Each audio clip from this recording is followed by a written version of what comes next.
Comment est-ce que je me suis retrouvé à écoper mon premier arrêté de fermeture de crèche et quelles leçons est-ce que j'ai tirées de cette très dure expérience? C'est ce que je vous propose de partager avec vous aujourd'hui. Bonjour à tous, je suis Armel Laminsi, je suis fondateur et dirigeant du groupe Les Petits Berceaux qui regroupe les marques Berceau des Rois et Les Petits Babadins. Nous sommes le premier groupe de micro-crèches en France, donc il y a près de 150 établissements au moment où je vous parle. C'est un groupe que j'ai monté en 2018 et j'ai commencé dans les crèches en 2009, puis il y a déjà un petit moment maintenant. Et aujourd'hui, 15 ans après, eh bien, je n'avais jamais obtenu de moindre arrêté de fermeture. Et pour la première fois, j'ai reçu, j'ai dû essuyer il y a quelque temps un arrêté de fermeture. C'était vraiment glaçant quand on n'a jamais vu ça. Et ce que je voulais, c'est essayer de déconstruire pourquoi est-ce que pourquoi est-ce que c'est arrivé et surtout partager avec vous les leçons que moi j'en ai tirées et comment est-ce que je me suis, voilà, quelle est un peu l'analyse que j'en ai faite et voilà, quelles sont les mesures qui ont été prises justement pour éviter que ça ne puisse se reproduire. Alors, ce qu'il faut savoir, la première chose qu'il faut savoir, c'est qu'en réalité, bon, et c'est un peu ce qui m'a rassuré, c'est que dès que j'ai appris la nouvelle, la première chose que j'ai faite, c'est que j'ai demandé qu'on me transmette les arrêtés eux-mêmes parce que moi, j'aime bien fonctionner sur la base des faits. Donc, envoyez-moi les arrêtés que je regarde ce qui est écrit. Et en réalité, quand j'ai regardé ça, j'ai presque hésité à contester parce que, en fait, ce qu'il faut savoir, c'est que la réglementation autorise effectivement les PMI à produire un arrêté, ou en tout cas à demander au préfet de produire un arrêté de fermeture d'un établissement à partir d'un moment où elle constate eh bien, des risques immédiats et des risques importants et imminents, des risques majeurs qui sont importants et imminents à l'endroit des enfants. C'était pas du tout le cas. Évidemment, bon, ouais, elle trouve toujours des trucs à dire. Hein. Oui, tel denrée alimentaire était encore dans son emballage carton, il aurait dû être décartonné. Je sais pas moi, tel document confidentiel était sur le bureau de la directrice, il aurait dû être dans le tiroir. Voilà, elle trouve toujours des choses à dire pour remplir quelques pages de rapport. Mais fondamentalement, il n'y avait rien qui puisse justifier une telle situation. Mais bon, peu importe. Et ça m'a d'ailleurs rappelé que voilà, mon garçon, t'es peut-être, parce que d'habitude j'ai l'habitude de dire à mes collaborateurs, nous sommes dans le business d'ouvrir les crèches, remplir les crèches et produire une excellente qualité d'accueil, une qualité d'accueil dans laquelle chacun de nous puisse confier son enfant sans sourciller. Et donc là, ça m'a rappelé que je n'étais pas seulement dans ce business-là, mais j'étais aussi dans celui de défendre, d'entretenir mes relations avec la PMI pour pouvoir défendre justement mes agréments. Et d'ailleurs, à ce sujet, on avait déjà mis en place des rondes avec notamment les coordinatrices pour que les coordinatrices puissent régulièrement contacter les PMI. Ce que je leur avais indiqué, c'est que si vous contactez régulièrement vos PMI, c'était à raison on avait arrêté la fréquence d'un appel tous les 15 jours.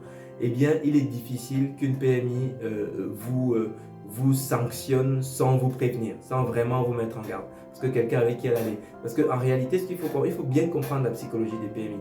Une PMI, c'est une puéricultrice de PMI, souvent elles sont organisées par secteur géographique. Okay?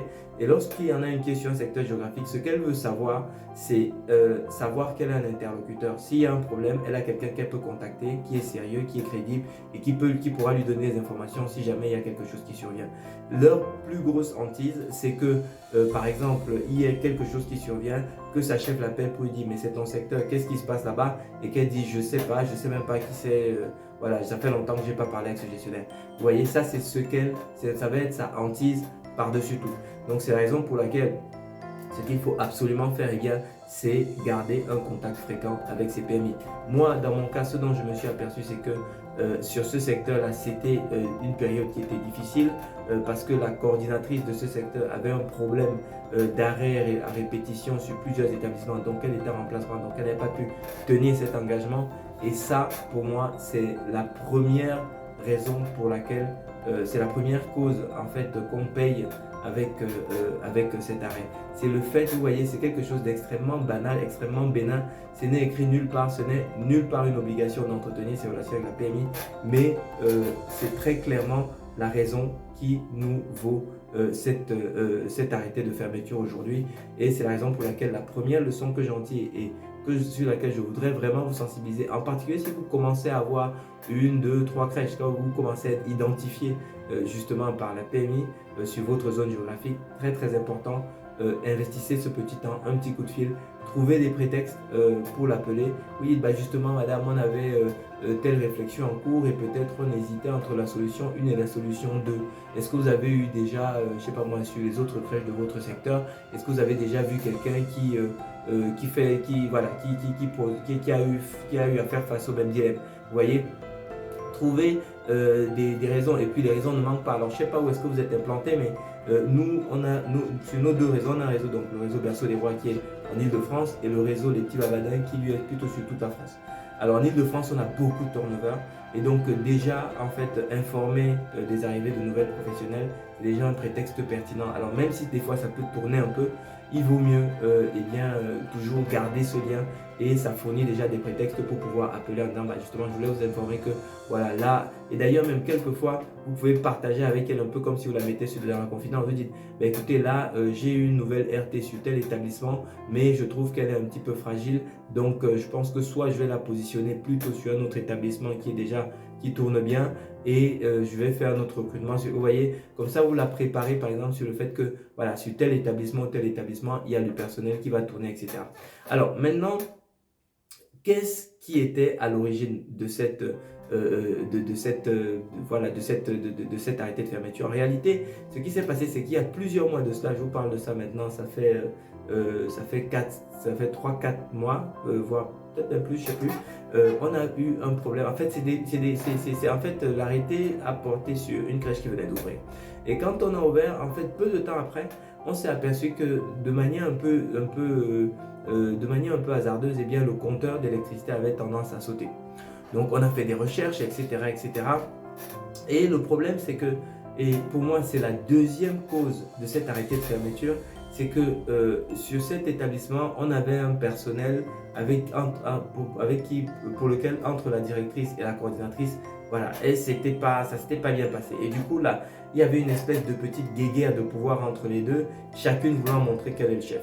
Et donc, ce qui s'est passé, c'est que la directrice de cet établissement-là, eh bien, elle a voulu un peu mettre les parents de son côté pour montrer à sa coordinatrice qu'elle était un peu le leader. Vous voyez? Et ce qui s'est passé, c'est que pour le faire, en fait, c'est du coup, finalement, elle ne faisait plus corps, puisque la coordinatrice représente un peu le siège. Du coup, elle ne faisait plus corps avec le siège, cette directrice. Elle avait tendance plutôt à se positionner un peu comme contre finalement l'entreprise. Et donc, elle a tendance à dire aux parents, oui, par exemple, oui, il y a eu des coupures d'électricité, tatati, tatata, donc je ne sais pas ce qu'ils font, etc., etc. Et a priori, elle aurait voilà, dénoncé la peine. On s'est d'ailleurs demandé à un moment si elles n'étaient pas un peu la cause de ces coupures d'électricité. Après, une des conclusions à laquelle on est arrivé, c'est que en réalité, qu'on allait prendre un deuxième abonnement parce que peut-être que voilà, il y avait des problèmes de charge ou je sais pas quoi, peu importe. Bref, on s'est dit on prendra un deuxième abonnement pour être, alors je sais pas, bref, en tout cas ça c'est les recommandations des électriciens.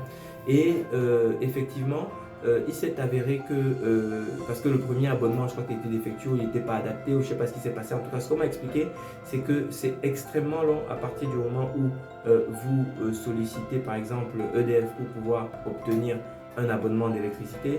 Et d'ailleurs, une des leçons que nous avons tirées de cette situation, c'est que désormais, lorsqu'on nous livre un local brut de béton, avant même, dès les premières visites, on récupère déjà les éléments pour pouvoir mettre en place le contrat. C'est très très très long et c'est aussi stupéfiant que ça puisse paraître. On est la 5e puissance mondiale, mais c'est extrêmement long pour pouvoir avoir un compteur de consuel. Donc ça c'est une des règles qu'on a appris. Ça c'est une des leçons qu'on a apprises de cette situation. Donc première leçon, bichonner ces rapports PMI, ça c'est absolument indispensable.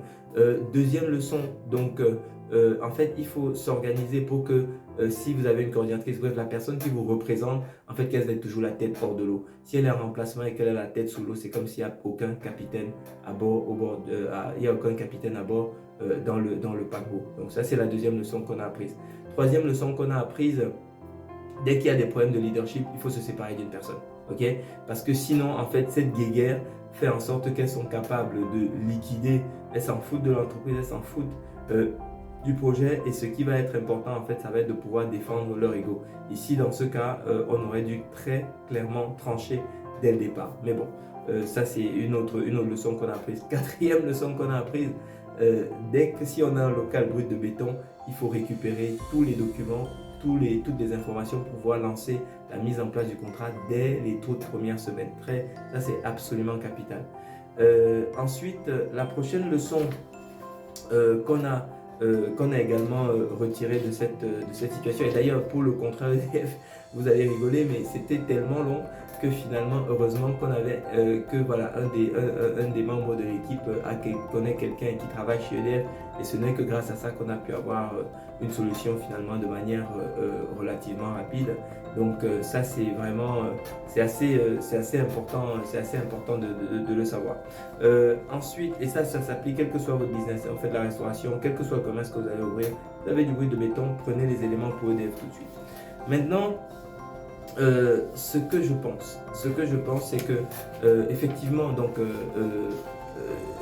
la cinquième leçon, en fait, qu'on a tirée de cette situation, c'est donc que, en fait, vous devez impérativement, et d'ailleurs, petite parenthèse, en fait, la coordinatrice, en discutant avec elle, parce qu'une fois que j'ai vu les rapports qu'il n'y avait rien dedans, je me suis dit, j'ai compris qu'il y avait quelque chose que je ne savais pas. C'est-à-dire que je me suis dit, on ne peut pas faire un arrêté de fermeture sur la base de ces tout petits éléments, c'est pas seulement solide. Donc ça veut dire qu'il y a des paramètres que j'ai pas. Donc j'ai appelé la coordinatrice qui m'a dit, effectivement, quand elle était venue à l'époque où les parents s'étaient plaints pour des problèmes de coupure, et elle a dit, de toute façon j'en ai marre, je vais faire fermer ça. Voilà. Vous voyez, et elle a balancé ça comme ça, et ça c'était il y a déjà 3-4 mois quoi.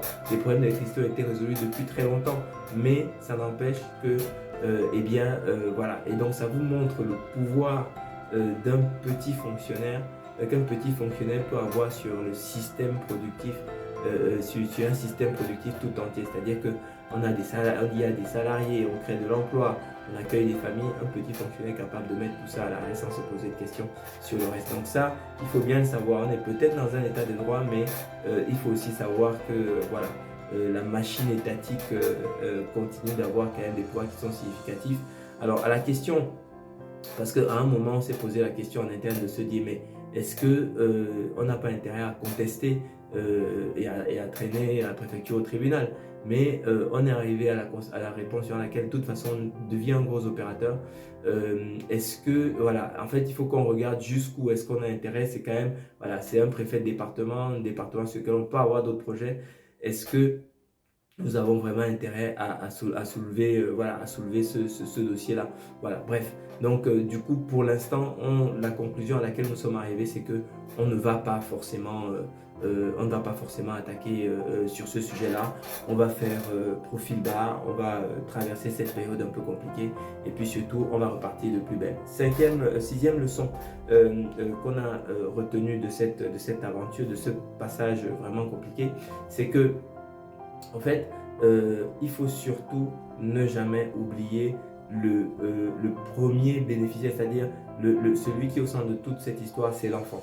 Et donc, on s'est dit, comment est-ce qu'on peut garder un contact avec nos familles, avec les enfants qu'on accueillait pendant cette période de fermeture jusqu'à ce qu'elle nous réautorise, parce qu'en réalité, il n'y a rien à faire. En réalité, on va profiter pour faire un peu de ménage, ça va permettre de faire un ménage de fond, et puis surtout, voilà, et puis peut-être un coup de peinture sur un des murs qui avait pris un petit peu de moisissure, parce que voilà, il y avait un peu d'humidité à l'extérieur.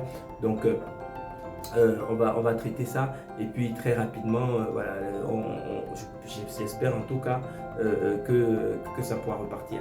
Et donc, ce qui est important, c'est de savoir justement comment on va traiter les familles. Et ce qu'on a décidé de mettre en place, c'est de mettre en place des ateliers parentalité 2 fois par semaine, là où les parents pourront venir, mais attention, rester présents et rester présents avec leur enfant sur des ateliers, pour des temps d'échange, des ateliers parentalité comme ça, qui vont de cette manière permettre effectivement de partager, de garder le contact entre les professionnels et les familles, de manière à ce que justement ce lien-là continue d'exister, et que justement les enfants ne soient pas complètement déboussolés au moment où ils vont reprendre, d'une part, et puis d'autre part que bah, finalement on fasse de cette mauvaise passe quelque chose de positif, parce que ces ateliers parentalité, c'est des choses qu'en temps normal, il est difficile d'organiser, simplement parce que eh bien, les parents n'ont pas forcément la disponibilité, etc. etc. Donc voilà un peu les quelques leçons qu'on a tirées de cette situation. Voilà comment est-ce qu'on a réagi, voilà un peu l'ensemble de choses qu'on a mises en place. J'espère, si ça vous arrive également, que ça peut vous servir d'inspiration, que vous pouvez récupérer ces éléments, les réadapter dans votre contexte. Souvenez-vous, les problèmes d'ego, si votre activité dépend d'autorisation publique, il faut toujours investir un peu de temps pour pouvoir gérer, pour pouvoir animer et sécuriser cette relation, parce qu'après tout, votre agrément, c'est votre activité, donc c'est extrêmement important. Vous avez à faire un local brut de béton, il faut se lancer très très tôt sur l'obtention du consuel et de toutes les démarches qui sont nécessaires pour pouvoir obtenir votre